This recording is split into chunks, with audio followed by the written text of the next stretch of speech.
19h30 à travers le Gabon, 19h30 dans ce studio.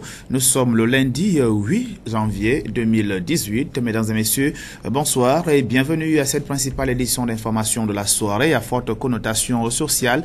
Nous allons pour la première étape de ce journal du côté de Port-Gentil et notamment au 4e arrondissement de cette commune et précisément au quartier La Cité Rose pour évoquer l'état des voies de secondaire qui traversent cette ville ou du moins ce quartier, lesquelles voies sont dans un état de délabrement très avancé. Un reportage d'Edwin Axel Nzengi des Médias Plus Port-Gentil.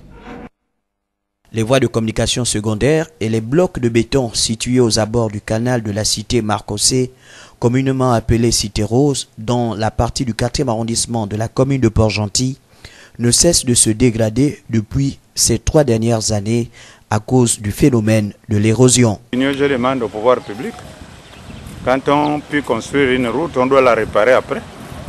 Quand il n'y a pas un suivi de réparation, tout va se dégrader. Vous savez que Port-Gentil, c'est une ville qui s'inonde. Nous sommes sur un banc de sable. C'est ça. Et après les routes qui ont été premièrement touchées, certaines maisons pourraient également subir le même sort. Mais c'est un danger. Vous voyez, ça commence à ronger par le bas. Hein? C'est ça. Il vaut mieux faire une bonne digue et des protections. Moi, c'est souciant de voir une dégradation pareille au niveau de la cité parce que à l'avenir, je pense que ça risquera d'arriver jusqu'au niveau des maisons. Il faudrait qu'on trouve une solution à ça parce que vraiment c'est complètement dégradé là. C'est pas vraiment. Je dirais que il faudrait qu'on fasse un effort quand même de remanier cette situation parce que au fil de l'avenir, je pense que ça va entraîner ça va dégrader, ça va complètement prendre toute la route jusqu'au niveau des maisons. Parce que vraiment là, c'est pas vraiment intéressant de voir ça. Un problème environnemental qui devrait attirer le regard des pouvoirs publics avant que le pire n'arrive. Nous restons toujours à Port-Gentil, la capitale économique, en allant cette fois-ci dans le 2e arrondissement de cette commune. À la différence du 4e arrondissement où nous évoquions tout à l'heure l'état des voies de seconde, les voies de communication du quartier Cité Rose, dans le 2e arrondissement de la commune de Port-Gentil, et notamment au quartier Côte d'Azur, on parle plutôt de l'état de dégradation très avancé de l'unique fontaine de ce quartier. Du coup, les populations sont incommodées par l'absence d'eau potable dans le quartier. Reportage. Devenu vétuste, après plusieurs années d'utilisation, c'est dans cet état que se retrouve l'unique fontaine publique du quartier Côte d'Azur dans le 2e arrondissement de la commune de Port-Gentil. Nous n'avons pas de l'eau ici, là. Ça fait déjà presque 2 mois. Pour avoir de l'eau, nous avons besoin d'eau ici à partir de minuit, 2 heures pour que nous puissions venir puiser l'eau ici donc dans la pompe publique. C'est vraiment difficile pour puiser de l'eau ici là, dans Côte d'Azur. Journée là-bas, là nous ne pouvons pas venir puiser l'eau ici là, parce qu'en journée il n'y a pas de l'eau. Pour puiser de l'eau à minuit, il faut normalement avoir des moustiquaires auprès des personnes. Il n'y a pas d'éclairage. Les conditions pour obtenir de l'eau potable engendrent d'autres désagréments auprès des populations. Apparemment, nous torturons 3 heures, 2 heures du matin, 1 heure du matin. Nous venons là à la pompe. Il y a de l'eau coule aux environs de 22 heures. Et il y a des enfants qui se rendent à l'école. S'ils viennent puiser de l'eau à 22 heures, parfois de l'eau se coupe à 2 heures du matin. Et quand nous restons là, on attend. De l'eau peut revenir 4 heures, 5 heures du matin. Par contre, demain, nous devons nous rendre aux écoles, au travail. Vous voyez vraiment, sans mettre la population, nous avons besoin que de l'eau puisse couler en abondance. À n'importe quelle heure, nous voulons avoir de l'eau. Ça peut durer, on va dire aujourd'hui, une affaire de 4 à 5 ans que nous vivons sur ce problème-là. Nous avons vraiment besoin d'une solution. Il faudrait que ça puisse changer. Les travaux de réfection des robinets de cette fontaine publique pourraient permettre aux habitants de Côte d'Azur de bien s'approvisionner en eau potable. Et dans le 6e arrondissement de la commune de Libreville, c'est l'association Jeunesse en Mouvement qui était dans les locaux de l'ENEDA, École nationale des enfants déficients auditifs, et les membres de cette association ont procédé à la fois au nettoyage et au curage des caniveaux. Euphrem Bioguedzo. Les membres et sympathisants de Jeunesse en Mouvement se sont retrouvés autour du directoire, non pas pour une quelconque célébration, mais pour accomplir un devoir citoyen, celui de contribuer au rayonnement et à l'embellissement des artères et autres espaces publics de la capitale gabonaise, dans le cadre de la journée citoyenne lancée depuis plusieurs mois par le chef de l'exécutif, c'est à l'ENEDA de Nzanyon, dans le 6e arrondissement de la commune de Libreville, que ces jeunes ont déposé leurs valises, râteaux et machettes à la main. Ils ont pu redonner à ce centre son allure d'antan, confortant ainsi leur rôle qu'ils entendent jouer au sein de la société. Oui, c'est, disons, notre première sortie pour l'année 2018 et nous avons profité justement de l'occasion que nous offre la journée citoyenne pour venir en signe de solidarité, apporter un peu de notre force de travail et de notre considération à cette école qui est l'école nationale des enfants déficients auditifs au Gabon. Donc nous avons voulu par ce geste-là venir modestement encourager déjà les efforts entrepris par l'État et par les dirigeants de cette école-là, puisqu'elle est en totale réflexion. Et nous avons voulu contribuer en tant que jeunes responsables, parce que responsable, ça veut dire citoyen, citoyen responsable, parce que nous sommes responsables pour nous-mêmes et pour les autres. Donc nous avons voulu, en tant que mouvement citoyen, apporter un peu de lumière, un peu de chaleur à cette école qui mérite pour nous notre plus grand soutien. Quant au choix porté à cette école, celui-ci part d'un constat. Et nous avons pensé que, vu la sensibilité de cette école, monsieur, c'est la seule école nationale qui s'occupe des enfants qui sont en difficulté auditive. Donc nous avons vu, nous avons discuté avec les responsables, nous avons fait le tour de cet établissement, nous avons vu le degré de dégradation de cet établissement, nous avons vu les efforts que consentent ces responsables-là pour redorer le blason de cette école. Nous avons voulu vraiment en toute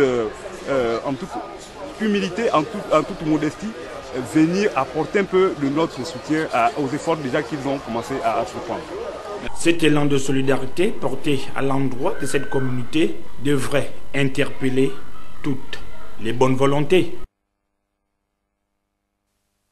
Et pour démarrer l'année 2018 en beauté, la communauté Benga vient de tenir une journée de réjouissance au village Maluku, au Cap Est, au Cap Santa Clara. Nous sommes là au nord de Libreville à l'initiative de Christian Auger. Euphrem Biogedzo Mosconi Ngonumba, reportage. C'est au village Maluku, au Cap Santa Clara, que la communauté Benga et plusieurs autres convives se sont donné rendez-vous pour célébrer en beauté la toute nouvelle année 2018. Théâtre des hostilités, la résidence de Takwambwe, roi de cette communauté, lui aussi présent. À ses côtés, son homologue Tahidolo, lui également roi de Sekiani. Entre autres, ces personnalités de rang, on notait aussi la présence du bureau directeur de la chefferie Benga et ses 22 chefs de clan, sans omettre d'autres communautés qui cohabitent à leur côté depuis des décennies. Comme en pareille circonstance, Sa Majesté et son hôte du jour recevront les salutations dues à leur rang, rite traditionnel oblige, tel que pratiqué chez les Benga, histoire une fois de plus de valoriser cette culture, tout en resserrant les liens de fraternité entre les peuples.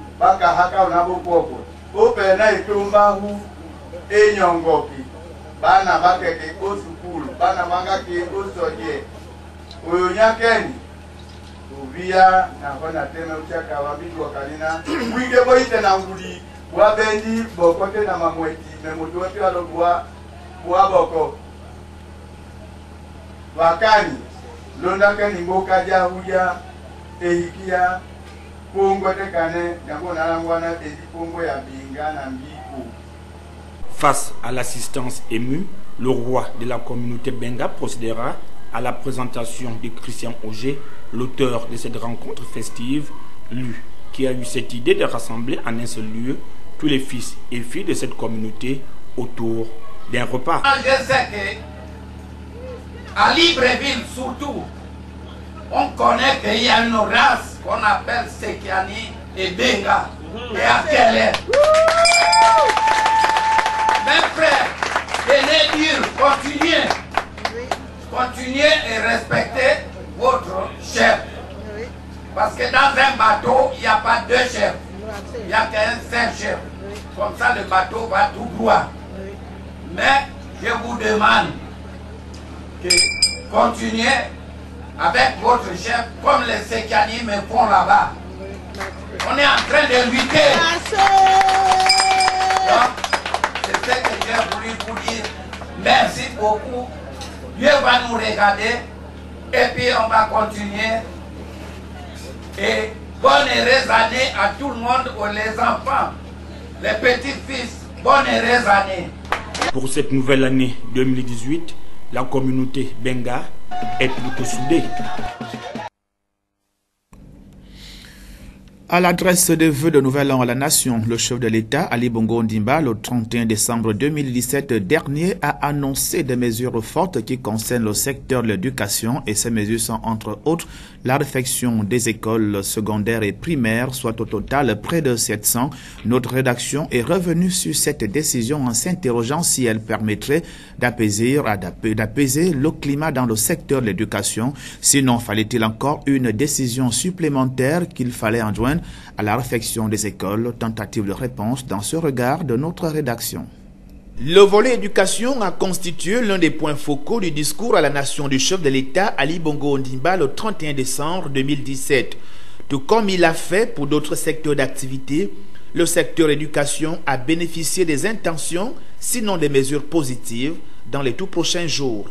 S'adressant à ses concitoyens, Ali Bongo Ondimba a annoncé la réfection de nombreuses écoles primaires et secondaires, soit au total près de 700 établissements des bassins pédagogiques de Libreville et de l'intérieur du pays. Cette opération répond à la carence dans le secteur, à savoir la vétusté des structures scolaires des niveaux précités, dont la plupart ont été construites il y a plus de 2 décennies.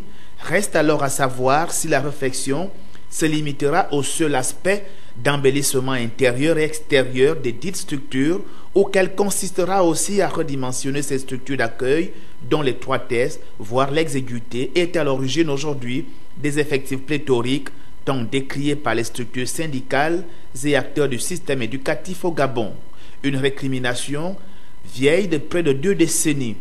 L'initiative est pleine de sens et mérite d'être encouragée car elle va améliorer significativement les conditions et l'environnement des études. Toutefois, cette mesure pourrait être à demi-teinte du fait de la non prise en compte très claire des animateurs du système éducatif que sont les enseignants. La nécessité d'améliorer le cadre d'études est intimement liée à la condition sociale même du formateur. Comment peut-il alors se sentir à l'aise dans des salles de classe réfectionnées si sa situation salariale n'est pas elle réfectionnée ou si sa situation administrative réduite à l'attentisme d'un poste budgétaire? Il aurait été judicieux d'entendre le chef de l'État donner de la voix dans ce sens, car la combinaison aurait, qui le sait, assainir le climat de revendication qui prend en otage le système éducatif gabonais depuis près de 2 décennies. Nous ouvrons à présent la page étrangère de cette édition d'information. Les ministres des Affaires étrangères allemands et turcs se sont retrouvés samedi dernier afin de donner un nouveau départ à leurs relations diplomatiques mises à mal en 2017 à cause de plusieurs sujets de discorde. Reportage avec nos confrères de France 24. Un nouveau départ entre l'Allemagne et la Turquie. C'est à Goslar, dans la ville natale de Sigmar Gabriel, le ministre allemand des Affaires étrangères, que Cavusoglu, le chef de la diplomatie turque, est reçu. Après des mois de tension, les 2 pays veulent relancer leurs relations bilatérales. Nous avons une divergence d'opinion sur certains sujets. Nous avons des problèmes. Il y a eu une escalade. Il y a eu des tensions. Mais en tant que ministre des Affaires étrangères, nous pensons pouvoir surmonter cela par le dialogue. Parmi les sujets sensibles, la détention de plusieurs ressortissants allemands et germano-turcs en Turquie, et notamment le cas du journaliste Denis Yücel, emprisonné depuis plus de 300 jours à Istanbul et accusé de propagande terroriste.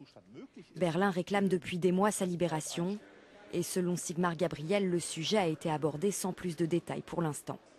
Le ministre allemand a toutefois salué les signaux d'apaisement envoyés à l'Allemagne ces derniers temps. Il y a eu des décisions au sein de la justice turque qui ont conduit à ce que les personnes qui étaient détenues en Turquie ou interdites de quitter le territoire turc soient libérées ou autorisées à nouveau à quitter la Turquie. Les relations entre la Turquie et l'Allemagne se sont rapidement dégradées après le coup d'État manqué de juillet 2016. Berlin avait fermement condamné la répression et les purges menées à travers tout le pays. Au printemps dernier, Angela Merkel s'était même vue accusée de méthode nazie par le président Erdogan. Plusieurs ministres turcs avaient été empêchés de mener campagne en Allemagne pour le référendum, renforçant les pouvoirs de ce dernier. Toujours à propos de la Turquie, l'ancien directeur général de la Banque publique turque a été condamné pour violation des sanctions américaines contre l'Iran, un verdict qui tombe après un mois de procès. Reportage. Après un mois de procès, le jury se prononce. L'ancien directeur adjoint de la Banque publique turque, Akbank, est jugé coupable de 5 des 6 chefs d'accusation, et en particulier de fraude bancaire et conspiration. La justice américaine lui reprochait d'avoir contourné, avec l'aide de cet homme, un homme d'affaires turco-iranien, les sanctions imposées à l'Iran en procédant à des transactions illégales sur les marchés de l'or et des denrées alimentaires. Son avocat a immédiatement annoncé qu'il continuerait à se battre. Les procès ne sont jamais parfaits, ce procès n'est pas parfait et c'est pourquoi nous faisons appel. Mais l'affaire va bien au-delà de ce simple procès. Elle a tendu les relations entre Washington et Ankara. Le président turc lui-même a souvent dénoncé un complot manigancé par le prédicateur Fethullah Gülen qui l'accuse d'avoir fomenté le putsch de juillet 2016. Dans un communiqué, le ministère turc de la Justice dénonce une décision injuste et regrettable. Le tribunal américain s'est reposé sur de prétendues preuves qui sont fausses et ouvertes à un détournement politique. Il a procédé à une ingérence sans précédent dans les affaires intérieures turques. La sentence du banquier sera fixée le 11 avril prochain. Du sport à présent, et le comité d'organisation de la 9e édition du Challenge Maître Park procède au dernier réglage avant le coup d'envoi de cette activité sportive. Et notre rédaction, pour sa part, a évoqué certains aspects dans ce reportage de Yasser Nicolando. Ils étaient tous là, l'ensemble des clubs qui prendront part à la 9e édition du Challenge Maître Park.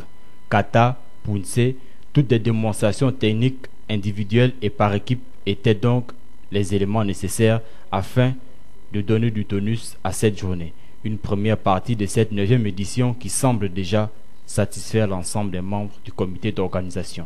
Merci beaucoup. Alors ce matin, au gymnase du Précané militaire, a eu la première partie de la compétition dénommée Challenge Grand Maître Park. Il s'agit là de la 9e édition du Challenge. L'innovation de cette 9e édition, c'est la compétition technique. Donc nous avons commencé ce matin avec la compétition technique. Qui dit compétition technique dit donc compétition de casse qu'on appelle le Kurpa et compétition de kata qu'on appelle le Punse. Donc pour cette compétition, pour cette première partie, nous avons eu 29 équipes qui ont participé et à l'issue des différentes prestations, nous avons choisi 3 qualifiés pour la compétition Kurpa et 3 qualifiés pour la compétition Punse. Pour cette 9e édition, près d'une cinquantaine de clubs et associations seront attendus et des innovations seront donc apportées au sein du challenge afin de s'arrimer aux instances mondiales, comme le souligne ici l'un des responsables. Merci pour cette question, une très bonne question. Tout simplement parce qu'aujourd'hui, au niveau international, les instances internationales, c'est-à-dire le World Taekwondo et le Kukiwon, qui est le siège du taekwondo mondial, on s'est rendu compte que le taekwondo traditionnel était en train de perdre de sa valeur au profit du taekwondo compétition, au profit du sport. Donc il a été mis un accent sur la compétition Punse, les katas, et puis sur la compétition technique, les catch. C'est pour ça que pour que le Gabon ne soit pas en reste, pour que nous puissions répondre présent à ces différentes manifestations internationales. En concluant ces propos, le responsable de la communication du comité d'organisation appelle à la bonne moralité des clubs et associations participants. Et pendant ce temps, en sport, Pendi Kabangoy, président de la Ligue de football de l'Estuaire, vient d'organiser une superbe coupe comptant pour la rentrée La rentrée sportive 2017-2018, une compétition qui a mis aux prises en finale Académie de Siban aux champions de l'estuaire ADL, une équipe de 3e division.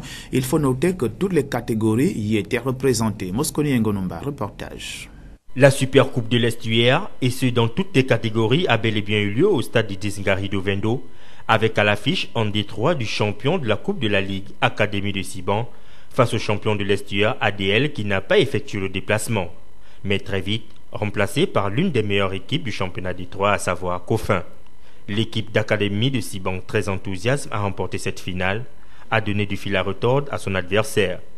Disposition tactique remarquable, une circulation de balles de qualité, bref, le public présent s'est régalé. Il a fallu attendre l'épreuve des tirs au but pour départager les deux équipes. C'est bel et bien Académie de Siban qui remporte cette super coupe, au grand bonheur de son manager. Un sentiment de satisfaction parce que c'est depuis l'année dernière que cette équipe d'Académie travaille. Aujourd'hui, malgré les perspectives et les problèmes que nous avons avec la ligue actuelle, la nouvelle ligue et le nouveau président, le président élu, a voulu, n'est-ce pas, faire jouer les finales du coupe. Nous, on a été honorés.